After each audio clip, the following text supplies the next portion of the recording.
ব্যক্তিত্ব নেই এমন তকমা দিয়ে এয়ার হোস্টেসের ইন্টারভিউ থেকে তাকে ফিরিয়ে দেওয়া হয়েছিল, যে কিনা সংসার চালাতে একসময় রেস্টুরেন্টে বাসন মাজতেন। অথচ সেই তরুণী পরে হয়ে উঠলেন ভারতের টেলিভিশনের সর্বোচ্চ পারিশ্রমিক পাওয়া তারকা অভিনেত্রী। পরে নিজ দেশের মন্ত্রীও হয়েছিলেন তিনি।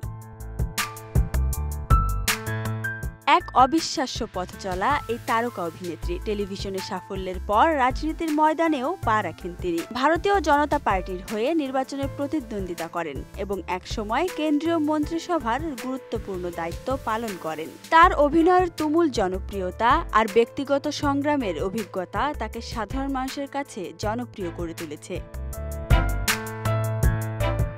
তিনি আর কেউ নন, ভারতের টেলিভিশন ও রাজনীতির জগতে এক বহুচর্চিত নাম স্মৃতি ইরানি। 1976 সালে দিল্লিতে জন্মগ্রহণ করা স্মৃতি ইরানির সংসারের অবস্থা ছিল শোচনীয়। বাবা আর্মি ক্লাবের বাইরে বই বিক্রি করতেন, মা বাড়ি বাড়ি গিয়ে মশলা বিক্রি করতেন। আয়ের সীমিত টাকায় চলত তাদের সংসার, এমনকি অভিনেত্রীর কলেজও ছাড়তে হয়েছিল অর্থাভাবে।